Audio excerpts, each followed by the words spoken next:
کہ جس کے آنے سے اندھیروں میں اجالا ہوا، کروڑوں درود و سلام اس پر کہ جس کے آنے سے یثرب مدینہ بنا۔ تاجدار مدینہ نبی کریم صلی اللہ علیہ وآلہ وسلم کے عشاق اعظام پر کروڑوں سلام کہ جو نبی کریم صلی اللہ علیہ وآلہ وسلم کے نقشے قدم پر چل کے اللہ کا قرب حاصل کرتے رہے۔ آپ لوگوں سے التماس ہے کہ میں نبی کریم صلی اللہ علیہ وآلہ وسلم کا نوکر ہوں، اپنی نوکری کرنے آیا ہوں، تھوڑی سی باتیں کر کر انشاءاللہ اجازت چاہوں گا۔ جتنی دیر آپ یہاں پر بیٹھے ہیں اپنے دلوں کو اور اپنے دماغ کو ادھر رکھ کر اس کی معرفت اور اس کی پہچان کی باتیں سنیں، تاکہ آپ اللہ تبارک و تعالیٰ کا قرب حاصل کر سکیں۔ شاعر بڑا خوب کہتا ہے کہ محبوب کی محفل کو محبوب سجاتے ہیں، آتے ہیں وہی جن کو سرکار بلاتے ہیں، اور جب سرکار نے بلا ہی لیا ہے تو اپنے دل اور دماغ کو حاضر رکھ کر بیٹھیں تاکہ آپ کے اوپر اللہ کی رحمتوں کا نزول ہو۔ یہ محفلیں کیوں سجائی جاتی ہیں؟ میرے آقا صلی اللہ علیہ وآلہ وسلم نے فرمایا کہ صحابہ، جہاں پر اللہ کا ذکر ہو رہا ہو وہاں چرچ لیا کرو۔ مدینے کے تاجدار آپ کے اور میرے آقا امت کے لیے عمر بھر روتے رہے، اور ہم جب سرکار کی محفل میں بیٹھتے ہیں تو باتیں کرتے ہیں، رزلٹ یہ نکلتا ہے کہ اگر آپ کو سرکار سے پیار ہو تو سرکار کی باتیں بڑے غور سے سنیں، کیونکہ حب مصطفیٰ ہی ایمان ہے۔ اللہ کو تو بہت ساری مخلوق مانتی ہے، لیکن جب تک میرے نبی محمد مصطفیٰ صلی اللہ علیہ وآلہ وسلم کی محبت دل میں اجاگر نہیں ہوتی اس وقت تک ایمان مکمل نہیں ہوتا۔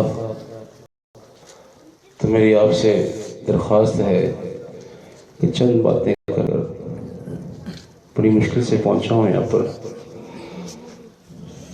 اللہ آپ کا یہاں پر بیٹھنا اور میرا یہاں پر بیٹھنا اپنی بارگاہ میں قبول فرمائے۔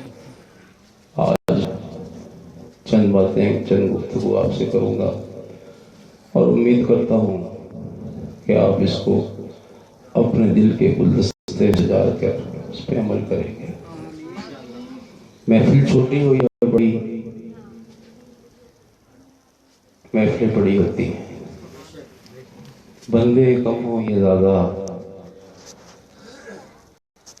سرکار بڑے ہیں، سرکار کی محفل ہے۔ جب سرکار نبی کریم صلی اللہ علیہ وآلہ وسلم کی محفل کا انعقاد ہوتا ہے تو بندوں کی تعداد نہیں گنی جاتی، عاشقوں کے دل دیکھے جاتے ہیں۔ ایک، آپ تو بہت سارے لوگ بیٹھے ہیں، ایک اویس، ایک جس نے ایک دفعہ بھی سرکار کی زیارت ظاہری طور پہ نہ کی لیکن دور سے رابطے۔ ایک شعر پڑھتا ہوں. اے اللہ ہمیں عطا کر وہ بلال جیسی نسبتیں، وہ اویس جیسی راتیں، تیرے سامنے ہو روبرو، تیرے سامنے ہو راستے، اور ہم تیری بار کے اقدس میں جب اس دنیا سے رخصت ہو کر جائے تو تیری بارگاہ میں درود و سلام کے نذرانے پیش کرتے ہیں. ہر عاشق اپنے محبوب کو یاد کرتا ہے. قرآن سناتا ہوں. ابھی کچھ لوگوں کو وجد حال ہو رہا تھا، بڑی دفعہ یہاں پر ہوں، ابھی تک لوگوں کو سمجھ نہیں آئی کہ یہ لوگ کرتے کیا ہیں. اللہ کا ذکر کرتے ہیں. کیا کرتے ہیں؟ اللہ کا ذکر کرتے ہیں. مجھے یہ بتائیں، جو اللہ کا ذکر کرتے ہیں جب اس دنیا سے چلے جاتے ہیں ان کے دربار میں جاتے ہیں، ٹھیک ہو گیا. لیکن کچھ لوگ ایسے ہیں جو اللہ کا ذکر بھی کرتے ہیں، اس دنیا فانی سے رخصت ہو جاتے ہیں، لیکن ان کے دربار وجہ کیا ہے؟ وہ ذکر کیا ہے؟ زبان سے ذکر کرنا اور بات ہے، جب یہ دل سے ذکر ہوتا ہے تو پھر ذاکر بنتا ہے. شیخ عبد القادر جیلانی میں محبوب سبحانی قطب ربانی اپنی کتاب الفتاوی ربانی میں فرماتے ہیں کہ جو قلب سے ذکر نہیں کرتا وہ تو اس وقت ذکر کرنے والا ہی نہیں. ذکر کرنے والا اس وقت بنتا ہے جب اس کا قلب اللہ اللہ کرنے لگ جاتا ہے.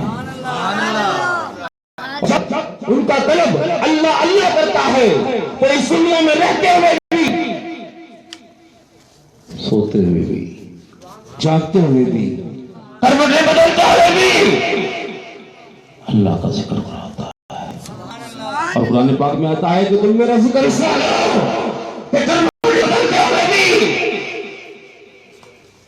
مجھے یاد کرو. وہ کیسے ہوگا؟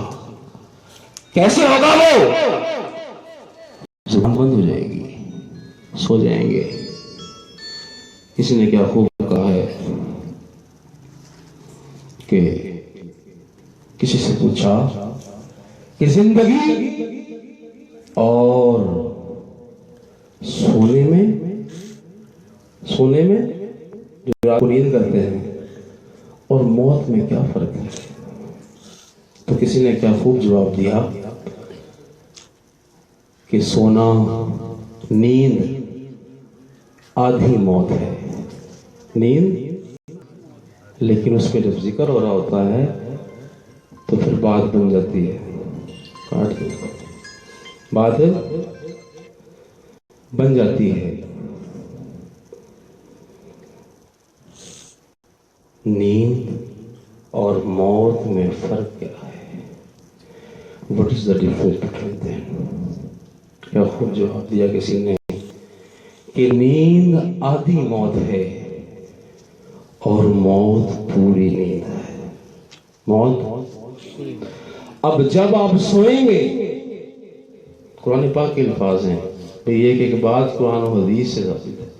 جو باتیں آپ سے کروں گا خدا را اگر آپ کے پاس علم نہ ہو تو اس کو جھٹلائیے گا نہ، کیونکہ میں قرآن اور حدیث کے بغیر بات نہیں کرتا. آپ کا انکار قرآن کا انکار ہو جائے گا. اللہ تبارک و تعالیٰ قرآن پاک میں فرماتے ہیں کہ کروٹیں بدلتے ہوئے میرا ذکر کرو. کروٹیں بدلتے ہوئے میرا ذکر کرو. وہ کیسے ہوگا؟ سوئے ہوئے ہیں، نیند کی آغوش میں، آنکھیں بند ہیں، لیکن ایک ایسا پرزہ ہے جسے دل کہتے ہیں.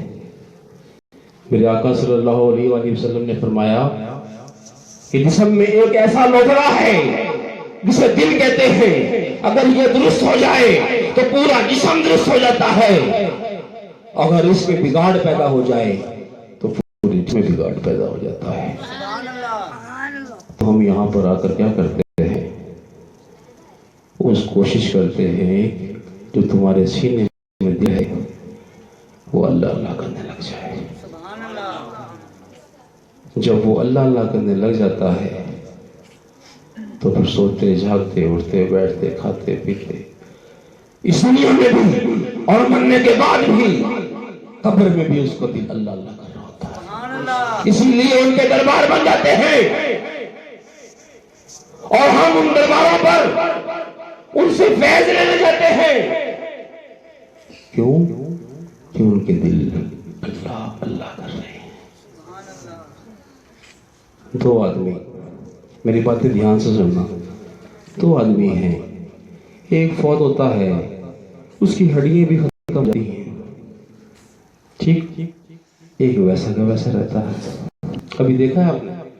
میں نے دیکھے ویسے کے ویسے رہتے ہیں. کیوں؟ وجہ کیا ہے؟ انسان وہ بھی ہے، انسان وہ بھی ہے، فرزند آدم وہ بھی ہے جس کا جسم مٹی میں مل گیا، اور فرزند آدم وہ بھی ہے جس کا کفن بھی میلا نہیں ہوا. اور وہ سمجھاتا ہوں کہ ان دونوں میں فرق کیا ہے. ایک کا جسم مٹی میں مل گیا اور ایک کا کفن بھی. اور اکثر ہم کہتے ہیں نا محمد کے غلاموں کا کفن میلا نہیں ہوتا، ایسے کہتے ہیں نا. کیوں کہتے ہیں؟ ارے جو اس کی غلامی اختیار کر لیتا ہے، جو اس کی نوکری اختیار کر لیتا ہے اور اس کی بارگاہ میں قبول ہو جاتا ہے تو اس کا کفن میلا نہیں ہوتا. وجہ کیا ہے؟ میری ملت کے زمانوں آج سناتا ہوں، دل کے کھڑکیاں کھول کے سن، کان دھر کے میری بات سن. آج تجھے بتاتا ہوں کہ ان دونوں میں فرق کیا ہے. تو بھی بن سکتا ہے ویسا ہی، تیری مٹی بھی خراب نہیں ہوگی. بات اگر تیرے سمجھ میں آ گئی تو جسم کے اندر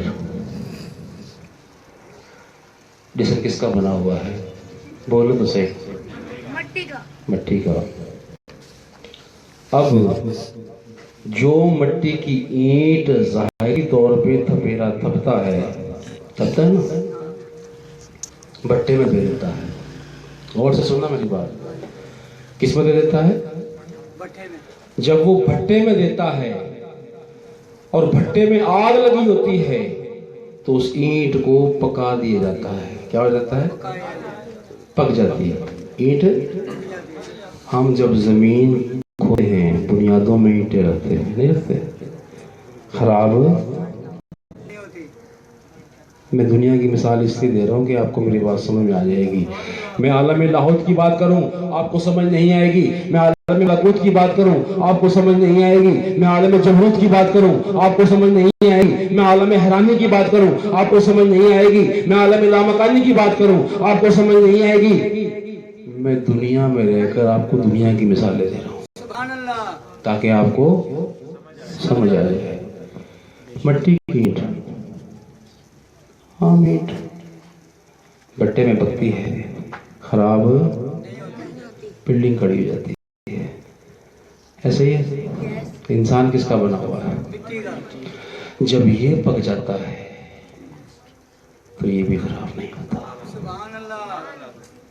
وہ بھٹے کی، وہ مٹی کی اینٹ بھٹے میں پکتی ہے اور یہ اللہ کی بنائی ہوئی مورت اللہ کے ذکر سے پکتی ہے. جب یہ پرزا جسے دل کہتے ہیں اللہ کا ذکر کرنا شروع کر دیتا ہے تو دل کی پوری وائبریشن پورے جسم میں ہوتی ہے.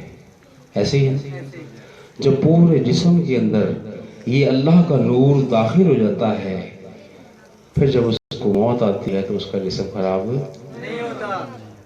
نہیں ہوتا. اور جو ذکر نہیں کرتے، جو اس مٹی کو نہیں پکاتے، ان کے لیے کیا فیصلہ ہے؟ وہ قرآن سے پہنچتے ہیں.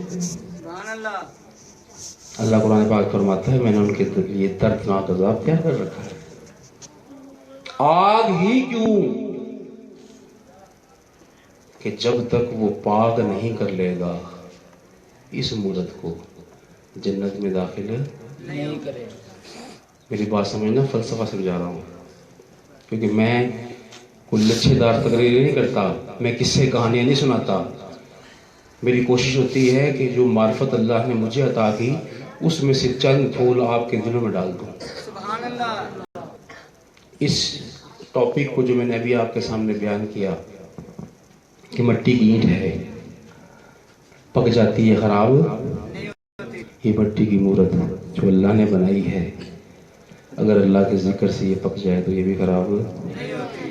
ارے اسی لیے اس کا جسم ویسا کا ویسا رہتا ہے. اس کے لیے بٹے میں جانا پڑتا ہے، لیکن اس جسم کو پکانے کے لیے کسی درویش، کسی اللہ والے کے اندر کسی غوث قبر کے پاس جانا پڑتا ہے تاکہ وہ تمہارے دل کی طرف نظر ڈالے اور تمہارے دل کو ذاکر کر کے اس مٹی کو پکا دے. اور جب مٹی پک جاتی ہے پھر بات بن جاتی ہے. پھر بات تو کس کس کا دل کرتا ہے مٹی پکانے کے لیے؟ تو کوشش کرو نا، آگے آگے آ جاؤ.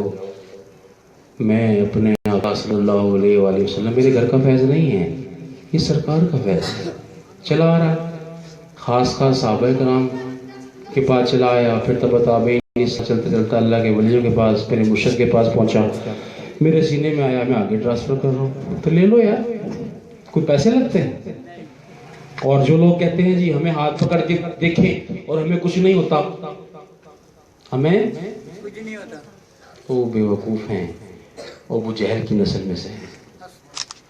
کیوں کہ ابو جہل بھی دیکھ کر بھی نہیں مانا. ابو جہل عمر بن ہشام، کیا نام ہے اس کا؟ عمر بن ہشام المعروف ابو جہل، جاہلوں کا باپ، ہاتھ کے اندر بند کر کر میرے آقا صلی اللہ علیہ وآلہ وسلم کے پاس آتے ہیں اور کہتے ہیں کہ میرے ہاتھ میں بتا دے کیا ہے تو میں ایمان لے آؤں گا. سنا ہوگا واقعہ، میرے ہاتھ میں بتا دے کہ اس میں کیا ہے میں ایمان لے آؤں گا. میرے آقا اور آپ کے آقا لجپال، تمام نبیوں کے سردار، امت کے غمخوار، فرماتے ہیں کہ میں بتاؤں یا یہ خود ہی بولیں؟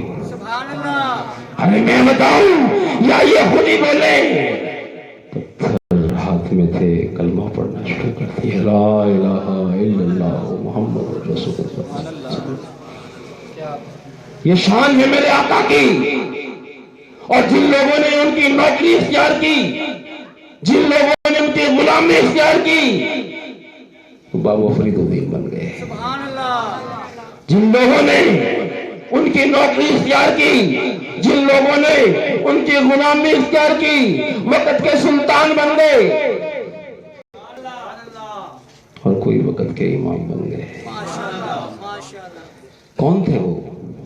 کیا وہ ملائکہ تھے؟ نہیں. کیا وہ جن تھے؟ نہیں. ارے تجھ اور مجھ جیسے انسان تھے. کیا تھے؟ لیکن کیا کیا؟ اے فرزند آدم غور سے میری بات سن، کیا کیا؟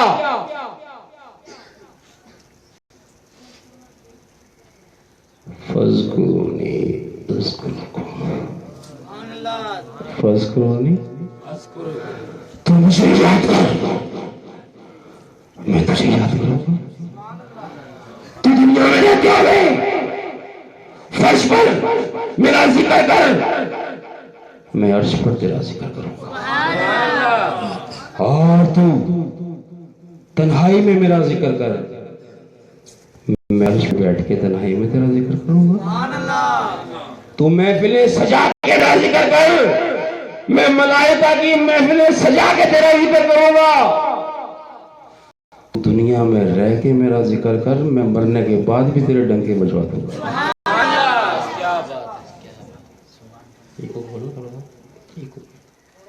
بات سناتا ہوں کہ ڈنکے کیسے بیٹھتے ہیں. آپ کو اس شعر میں سمجھ آ جائے گی. تینوں پن دیکھن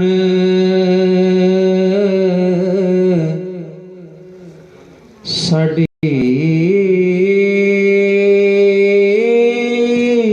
نہیں ہوندی، تینوں ویکھن بن ساڈی نہیں ہوندی. سرکار کو دیکھے بغیر کس کس کی عید نہیں ہوتی؟ سب کی. سرکار کو دیکھنے نہیں جاتی. آخر کوئی غلط ضرور انج تین فرید فرید ہوندی. آخر کوئی غلط ضرور انج تین فرید فرید ہوندی. وہ کیا بات ہے؟ ارے اس کی شہباز کریم کو اس لگتا ہے تو چل جاتی ہے،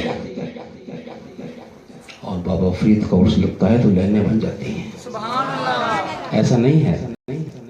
اب بولو تو صحیح. انہوں نے کیا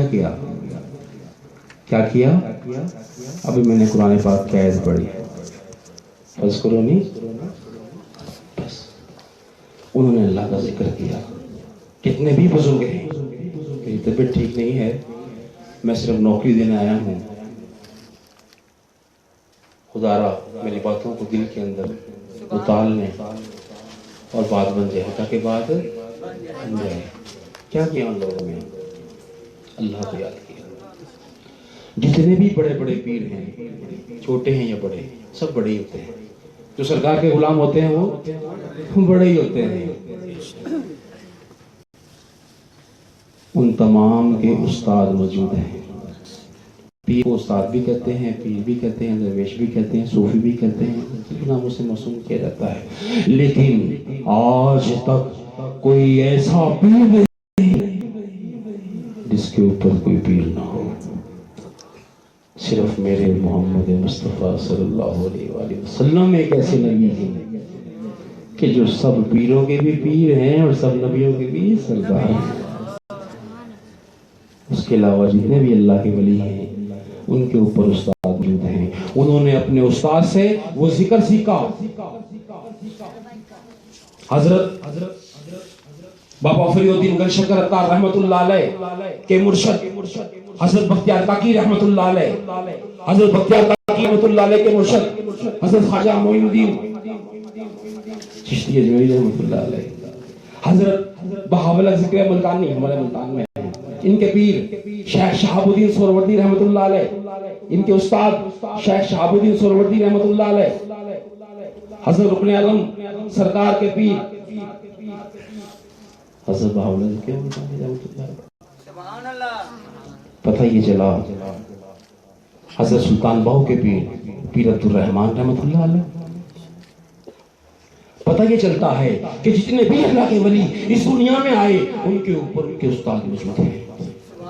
اب جب تک آپ اور میں کسی کامل درویش کے ہاتھ میں ہاتھ نہیں دیں گے تو مٹی نہیں پکے گی، اور مٹی پک گئی تو بات بن جائے گی. کیسے پکے گی؟ نین سے نین ملانا پہندا ہے تاں پکدی ہے. کہتے ہیں نا کہ طیبہ سے منگائی جاتی ہے، سینوں میں چھپائی جاتی ہے. توحید کی میں پیالوں سے نہیں نظروں سے پلائی جاتی ہے. نین سے نین ملانا پہندا ہے تاں پکدی ہے. یار نمانس بسانا پہندا ہے تاں پکدی ہے. یار دے حرف نے تین جے تو جان یار، پہلا یہ، دوسرا الف، تیسرا رے، یہ نال یکتا یعنی کہ وہ ایک ہی ہے. دوسرا حرف کیا ہے؟ الف. الف نال اللہ رے نال رب تیناں چو سب جے تو جانی یار یار نو منج بسانا پیندا ہے تاں بگدی ہے او مکدی گل مکا دیواں عمران او یار کسی کو جانا پیندا ہے تاں بگدی ہے کدی بٹے دی اینٹ گھر وچ پکائیے